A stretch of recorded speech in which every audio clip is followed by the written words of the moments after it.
Hello and welcome to the Power of Integrity podcast, where leadership aligns with principles.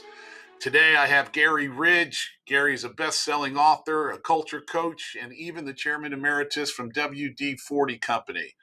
Garry, welcome aboard and thank you so much for joining us today. Hey, g'day. It's great to be with you. Thanks for inviting me. Yeah, absolutely. I think this is going to be a wonderful conversation. Your book, like that, just snaps us right into focus. Any dumbass can do it. Best-selling book. Would you share a little bit about that book and maybe tell us a little bit more about your professional and personal journey, where you are today, and what you're doing, and what got you here? Yeah, well, thanks for the opportunity, Ralph. That's great of you to let me do that. Today my purpose is I help leaders build cultures of belonging where love, forgiveness, and learning inspire a happy and more connected world, because that's what we need. And the reason I do that is my journey as CEO and then chairman of WD-40 Company for 25 years gave me the opportunity to do my apprenticeship in leadership. And I learned a lot in those 25 years. But what was so important was I learned that it's not just about having a great strategy, it's culture in organizations that really drive the execution of strategy.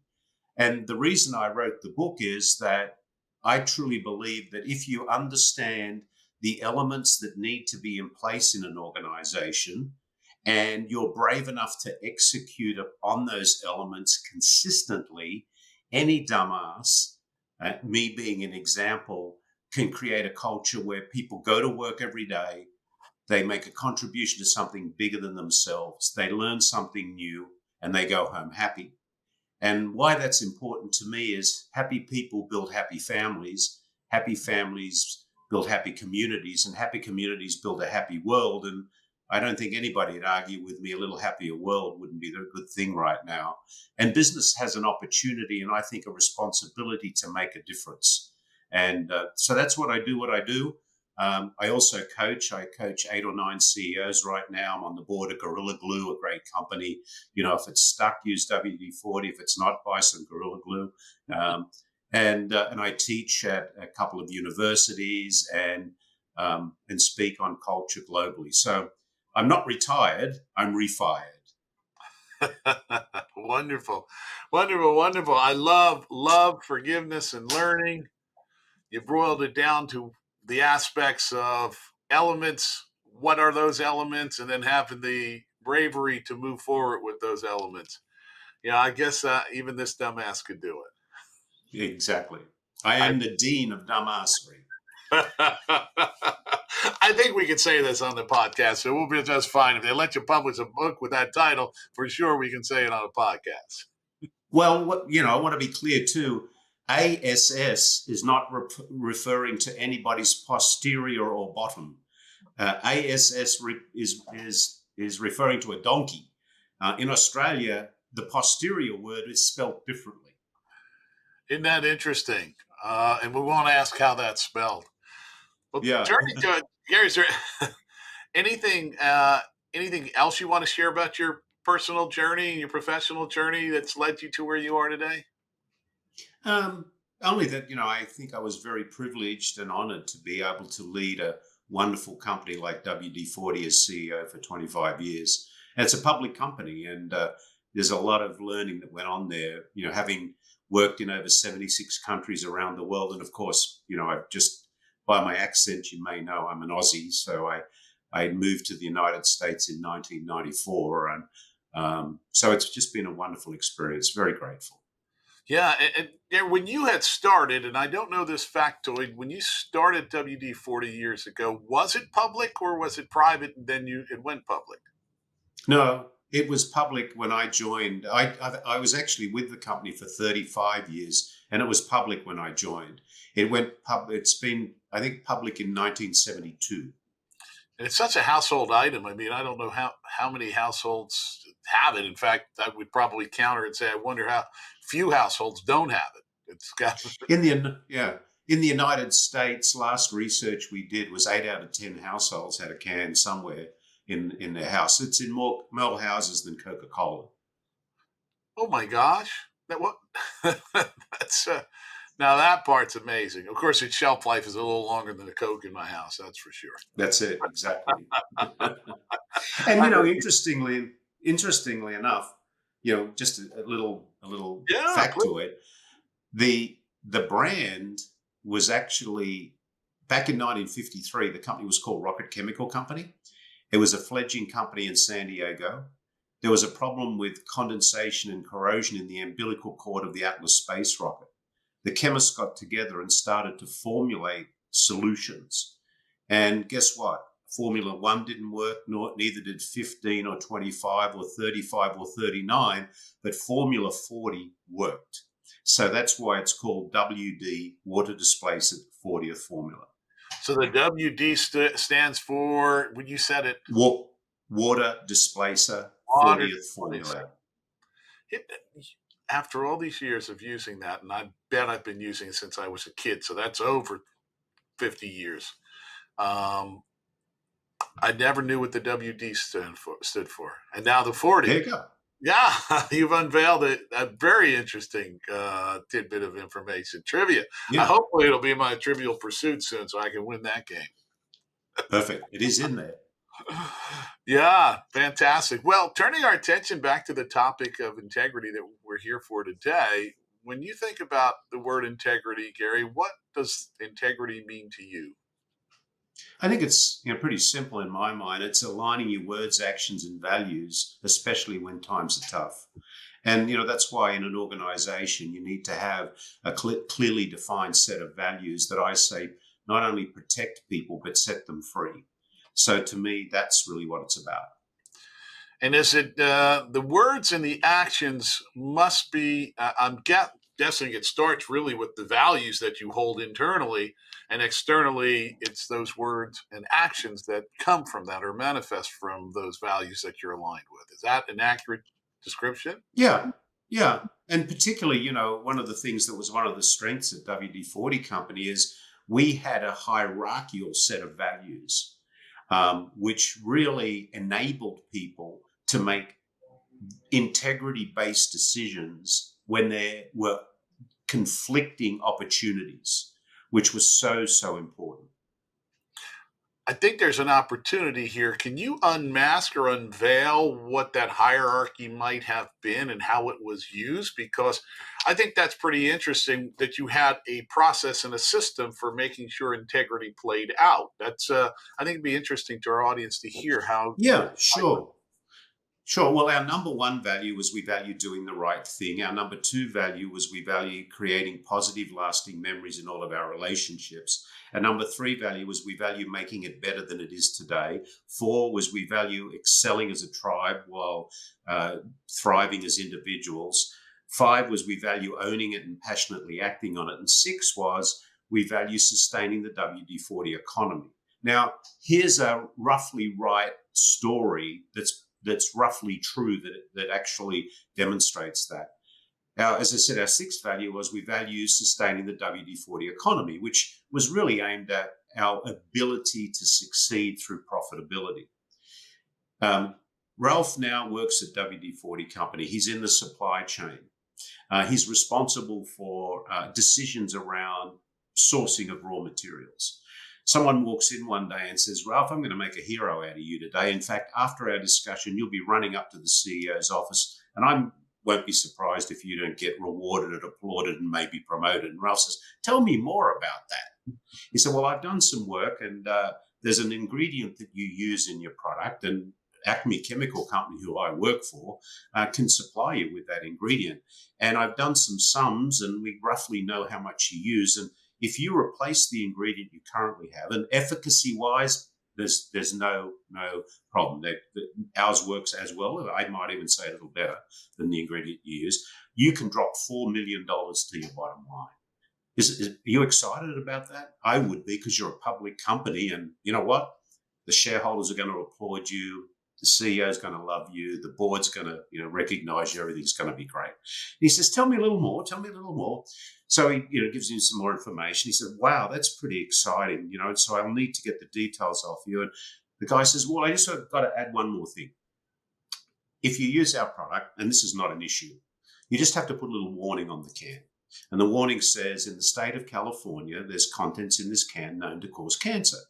It's called a Prop 65 warning. Don't worry about it. It's legal. Put it on the can, you're safe. And in fact, you can go into stores and pick up lots of different products that have that warning on it. You might even see it at the entrance of your local coffee shop.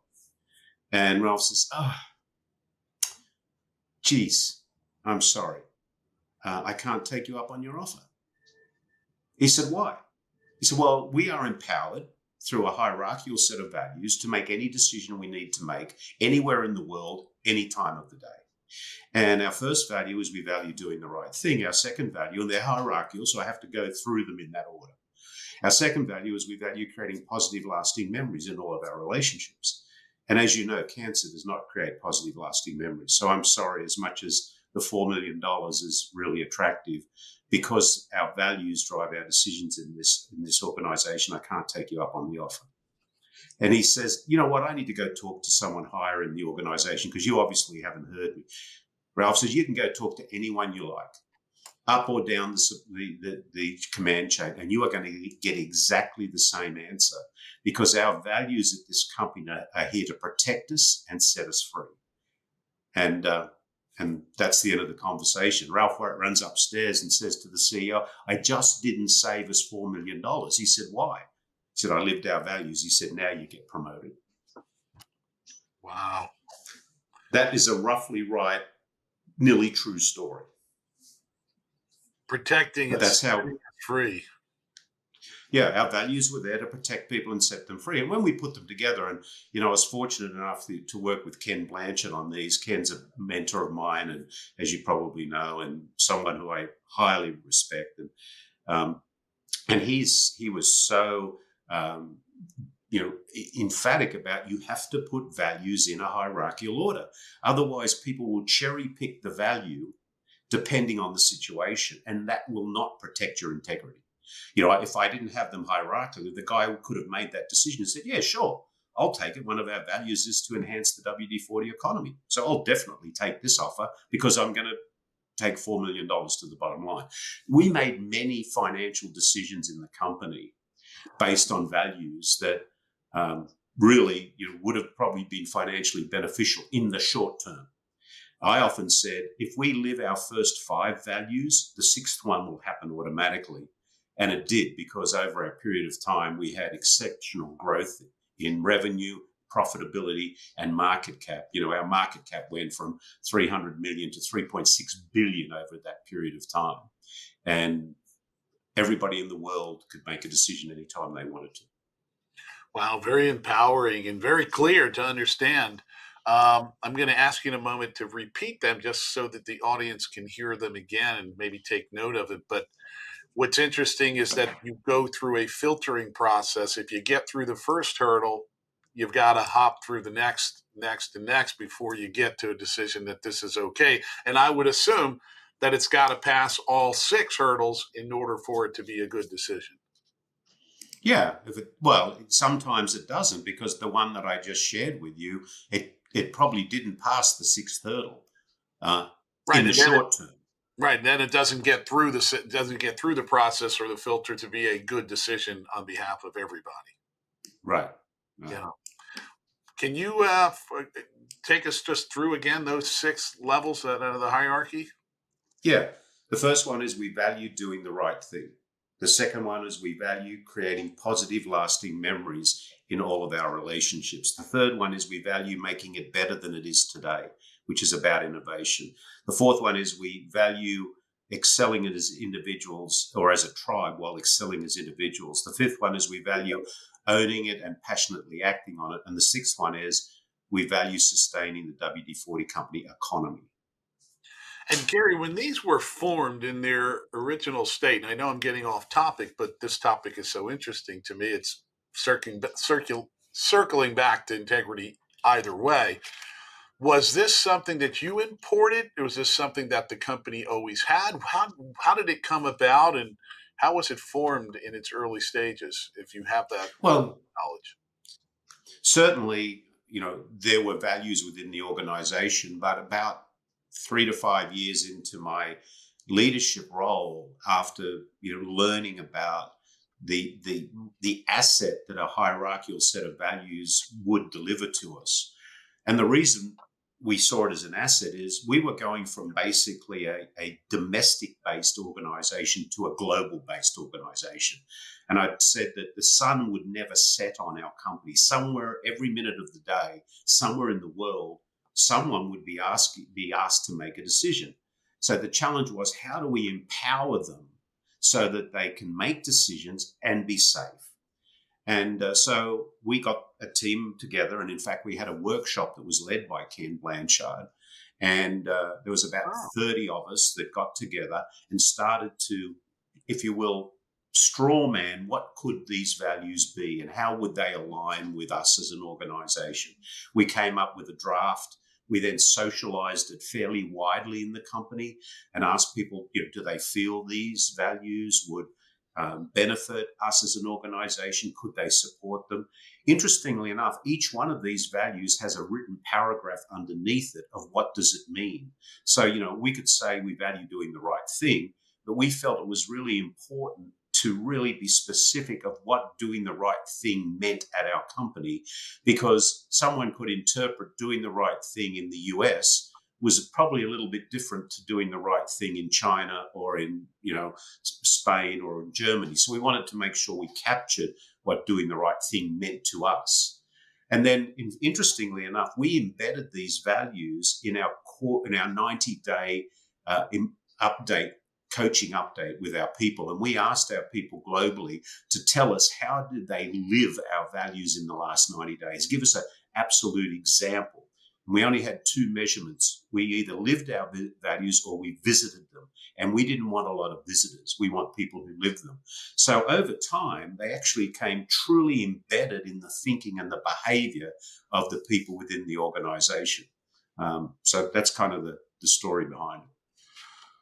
Thank you for going through that. Now, do you find that, so you codified it, do you find that many companies, public or private, codify their values system and process like that?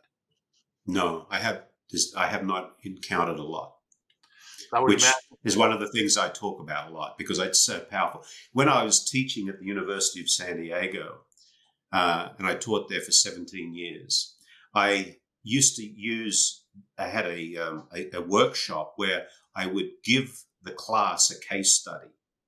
And the case study had a lot of twists and turns in it. And then I'd divide the class into three groups. And I'd say, you've got half an hour to come back and share your recommendations on this case study. The first group had a hierarchical set of values. The second group had a set of values that weren't hierarchical. The third group, we said, you can do whatever you want.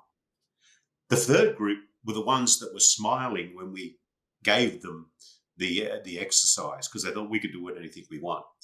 The first group to always come back with a very solid recommendation were the group with a hierarchical set of values, because they didn't spend their time arguing amongst themselves on what they thought was important, because we'd actually, put it in place.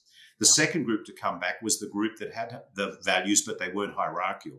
They didn't have such a solid recommendation because they were debating which one should they use and how should. The third group was always laid back.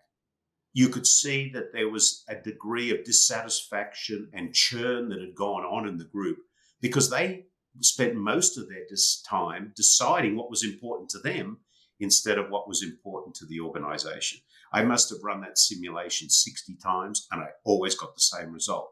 So the other thing that benefits this hierarchical set of values, it reduces churn in the organization. People actually make decisions and it reduces conflict within teams. Because now there's not that, I hate you because you don't agree with me thing going on. It's, okay, now I get it. Very powerful. Yeah, having a set of standing codified rules by which to follow, there's no more reason for debate, which means there's no reason for dissension. Yeah. And remember that in the organization, we'd already all agreed that we agreed these things. So it wasn't like, I wasn't part of this. We'd already agreed, and we talked about it all the time. Yeah. Well, maybe kind of bringing the lens in a little bit closer and zeroing in on some actual experiences. Can you share a moment where the principle of integrity played a key role in your professional journey? Yeah, I think that, again, when we think about having to make decisions in tough times, and one of the things that we went through in the organization was, you know, events that were gifted to us, whether it be COVID or whether it be, going through the financial crisis, the 2008, financial crisis. And we'd always said that we were a people organization. And one of the things I am most proud of is in my 25 years as CEO, we never laid anybody off in any downturn. And that was a promise I'd made to people, that it's better that all of us suffer a little than a few people suffer a lot. Now, that doesn't say we didn't let people go if they weren't performing or whatever, but we had that opportunity. So the integrity was, I'm going to keep my word to that. And we're going to find a way of making sure as we go through this that we live that word. So when COVID hit, and here we were in a time when we didn't know what the world was going to be like, within days of us having to be shut down, changed, we came out and said there are three things we're going to focus on until we get through this. Number one is the safety and the well-being of our people. Number two is serving our customers as best we can. Number three is protecting the underbody of our organization so we can thrive when this is over. And, I got some pushback. Well, maybe you should be laying some people up. Maybe you should be doing. No, we will take action to protect our people. About a year into COVID, in January 2021, we survived and actually thrived during that period because we went in with a very highly engaged workforce. I said to the team, let's go out and test to see if we've actually drained our cultural equity, because we'd been doing a lot to keep connected and keep that up. So we went out and we did the pulse survey, and the numbers came back pretty similar to what they were before COVID. In fact, we'd taken our regular employee opinion survey in the March before that COVID started, just before it hit. One number came back that was higher than it was back then. And it was, I am excited about my place in the company's future. And about 97% of our people globally were positive to that. And I said, that can't be right. It's January 2021. The world is full of uncertainty. We're not sure about vaccinations. Why do they feel that way? Go and check the data. We went back and we asked the question. And this is one of the most proudest moments I ever had. People came back and said, I feel safe because we're living our just cause of a group of people that come together to protect and feed each other. So the integrity of holding our word worked. Now, we ended up coming out of COVID. We thrived. We never lost any brain drain. People were just, really leaning in because they felt safe. Wow. So living out love, forgiveness, and learning played its role. You had to be very brave in those times for sure. Yeah, but it was the right thing to do because, it's all about the people. Isn't it, at the end of the day? Tell me on the opposite side, can you remember a time where the counterparty you were involved in, either an organization or individual, lacked integrity and how that played out? Maybe give a specific example. Yeah, I think, there was one example where, we had gone into a negotiation and we had taken the word of the organization we were dealing with. And we, in fact, rewarded them a piece of business. And we learned later that, it wasn't too long before they came back and said, well, no, we can't do that. And it was a big decision for us. And that hurt us, and I don't want to go into more detail than that, but it was really one where people didn't keep their word. My dad worked for the same company for 50 years. He was from the age of 15 to 65 in Australia. He was an engineer or started as a fitter and turner. And one of the things Dad taught me was, Gary, a man's word is a man's bond.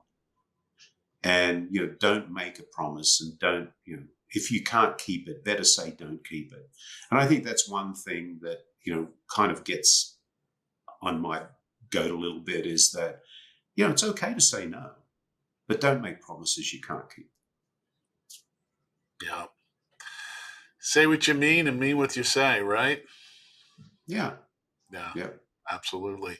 Now we have sometimes a younger audience that tunes in. They're starting out. You have left us with already an inordinate amount of pearls of wisdom.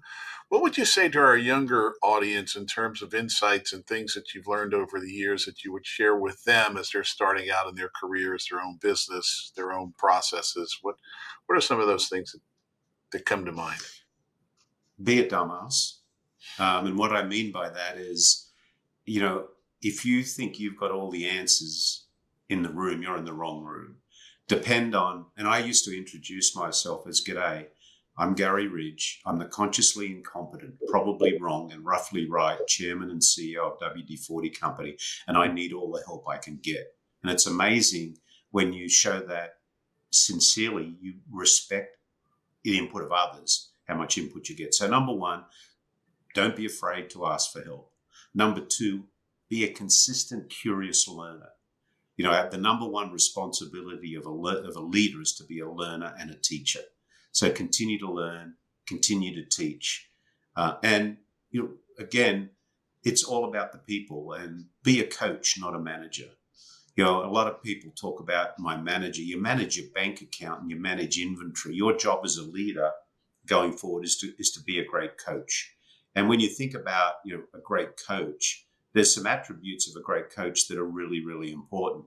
A great coach is there and is committed to helping the people they lead get an A, is brave, not protecting their own comfort zone at the expense of other people's development. So they're going to have those crucial but loving conversations. They never run on the field and kick the ball. That's micromanagement.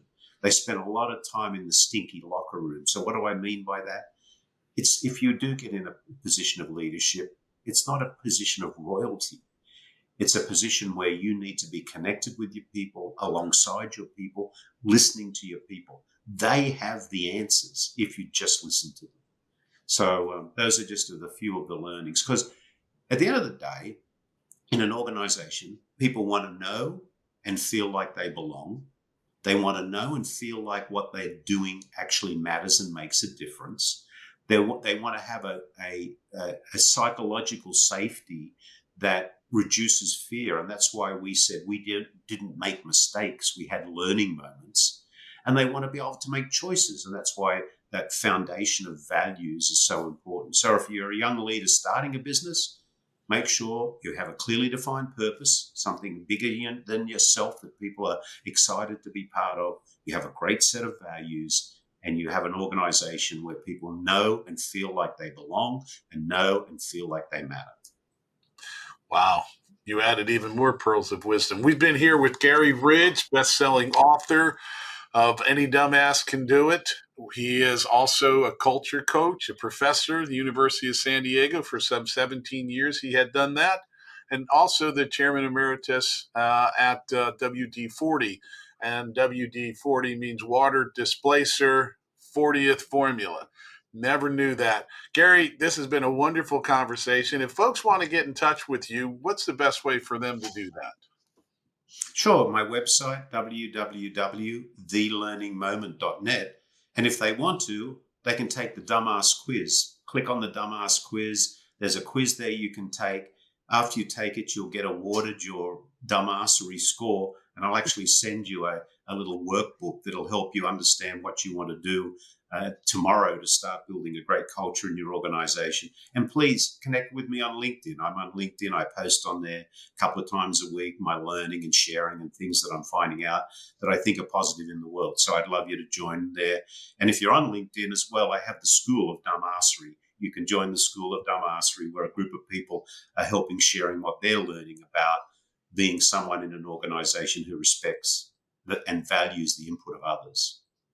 Wonderful. This has been a wonderful half hour together. Garry Ridge, thank you so much. I really appreciate you and your time and the input. And two things: keep learning, keep teaching. I won't forget those. Thank you. It's been my pleasure. And thank you for doing what you do, because what you're doing is making a difference, helping people be better leaders in the world. I appreciate you. Thank you, Garry.